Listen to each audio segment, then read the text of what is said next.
From Wish TV and the All Indiana Podcast Network, this is the News 8 Daily 8 Podcast, a Wish TV News 8 update. Hi, this is Hannah Mordeau, and this is your News 8 Daily for Monday, December 1st. Can you believe it? We've made it to December, and the weather sure feels like it. We have more than 50 school districts on a 2-hour delay this morning. There is a winter weather advisory now issued for all of central Indiana from 5 this afternoon to 7 Tuesday morning. This morning, the issue is really fog in a lot of places, also really cold outside.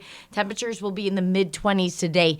The winter weather advisory, though, is for steady to light moderate snow. It's going to come into the place this afternoon and be here throughout tomorrow morning. Likely could get 1 to 3 inches in some places. Temperatures are going to stay in the low to mid-20s. What can 160 years of experience teach you about the future? When it comes to protecting what matters, Pacific Life provides life insurance, retirement income, and employee benefits for people and businesses building a more confident tomorrow. Strategies rooted in strength and backed by experience. Ask a financial professional how Pacific Life can help you today. Pacific Life Insurance Company, Omaha, Nebraska, and in New York. Pacific Life and Annuity, Phoenix, Arizona. Breaking news on the far east side of Indianapolis. IMPD says one person is in critical condition after an early morning shooting. It happened at around 2:45 at an apartment on Point Harbor Drive near 30th and German Church Road. So far, police have not said if anyone is under arrest. Happening today, state lawmakers will meet to debate redrawing Indiana's congressional maps. House Speaker Todd Houston announced last week that Republicans in his chamber will convene, although it is not clear yet whether Democrats will join them. Democrats do not have the votes to stop the Republican supermajority from redrawing districts in an effort to help Republicans hold their House majority in Washington. House Democratic leader Phil Giaquinta said last week that according to state law and House rules, Houston cannot legally reconvene the House without the consent of the minority leader. If the House approves new districts, the state Senate is set to meet next Monday to consider them. Senate Leader Rod Bray announced the session last week, reversing his previous move to adjourn until January. He said then that there were not enough votes in the Senate to approve redistricting. Another state lawmaker says she is the latest target in a series of threats against lawmakers who have publicly opposed redistricting. Republican Senator Jean Lysine says that her house was the target of a pipe bomb threat on Saturday. In a post on social media, Lysine said, "This is the result of the D.C. political pundits for redistricting. Several other lawmakers have been the victims of swatting ever since President Trump criticized Indiana Republicans who did not back redrawing districts." Our All Indiana Politics team says even with the pressure from the president and from Governor Mike Braun, there's no guarantee that lawmakers will support new congressional districts. News 8 government reporter Garrett Berquist takes a look.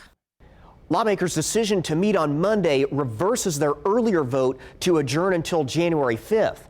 Indiana's best political team says new maps are still no guarantee.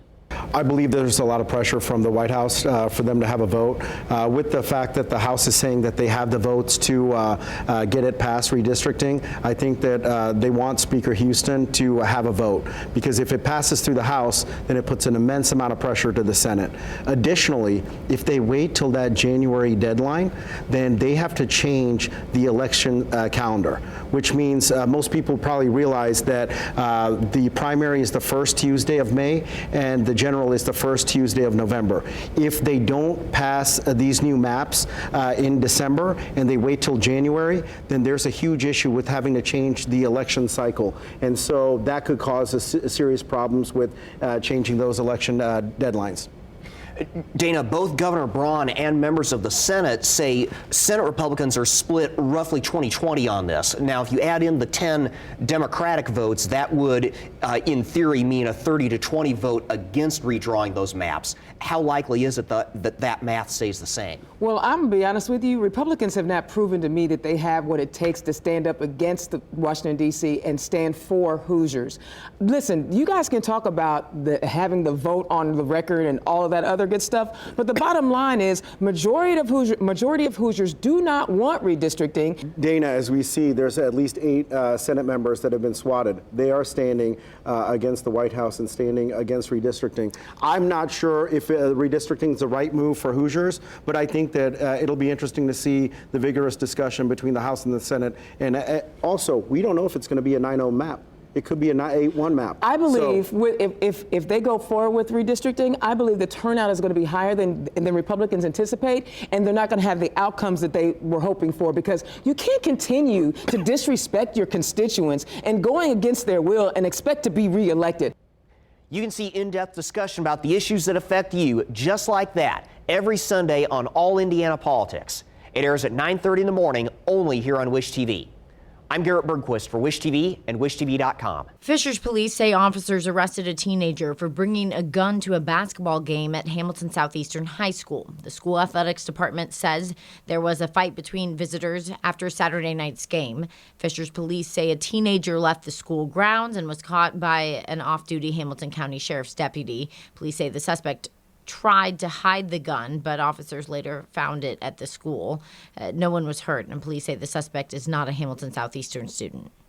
In Colts watch, the team is struggling. The Colts trailed the Texans late in the fourth quarter, and a fourth down pass from Daniel Jones falls incomplete. Houston ran the clock out and handed the Colts their first loss at home this season, 20-16. That means the Colts are no longer alone in first place of the AFC South.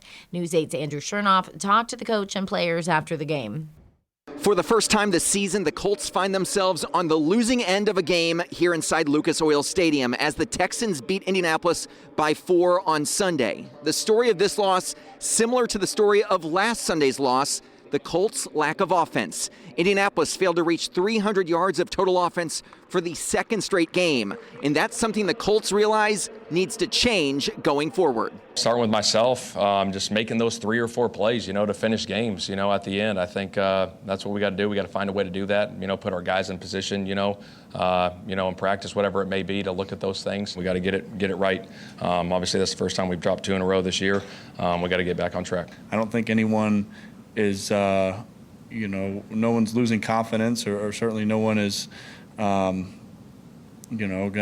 get, too wound up about it. But we know what we have to do, and we know we have to improve and make progress. Definitely a couple plays you want to have back.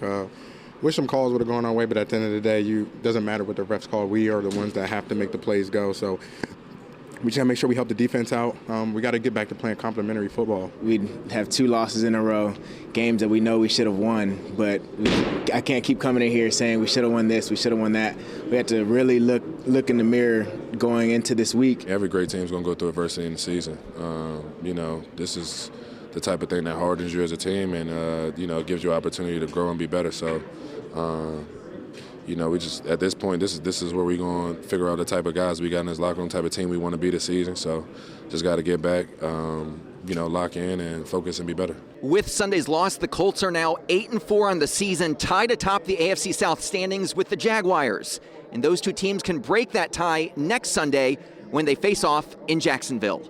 Inside Lucas Oil Stadium, Andrew Chernoff, Wish TV, and WishTV.com. College football now. The Indiana Hoosiers have a shot at their first Big Ten football championship since sharing the conference title in 1967. They take on Ohio State here in Indianapolis on Saturday and could also clinch the top spot in the college football playoff if they win. IU is 12-0 for the season for the first time in school history after blowing out Purdue in the Old Oaken Bucket game 56-3 on Friday. Head coach Kurt Cignetti says that he's looking for a home game feel at Lucas Oil Stadium this weekend. I think the fan base has really jumped on board once we started our early success my first year. We've been selling the stadium out. It's been over the top. I'm sure it'll be a great environment Saturday night. They'll be all jacked up. The Big Ten championship game kicks off at 8 p.m. on Saturday. Hoosiers are still number 2 behind Ohio State in the latest AP College football poll. Notre Dame stayed at number 9 after finishing the regular season with a 49-20 win over Stanford. Both teams will learn their college football playoff fate on Sunday when the selections are officially announced. Okay, holiday news now. Santa arrived in style at the Indiana State Museum this weekend. Instead of a sleigh, Santa touched down in a helicopter to kick off the museum's celebration crossing. Mr. and Mrs. Claus also lit the 92-county tree, which showcases ornaments that artists from across Indiana made. Organizers say you can see the holiday celebration and ride the Christmas train with the regular admission into the museum. It runs through January 4th. Kids can go meet Santa every day until Christmas Eve. This has been your News 8 Daily from Wish TV. I'm Hannah Mordeau. Watch us on Wish TV and WishTV.com. This is the News 8 Daily 8 podcast, a Wish TV News 8 update on demand. For even more, on demand and on the go, connect with Wish TV on Facebook at WishTV.com and on the free Wish TV mobile app. Thank you for listening. And be sure to like, subscribe, and follow this podcast for updates every weekday morning on the All Indiana Podcast Network and wherever you get your podcast.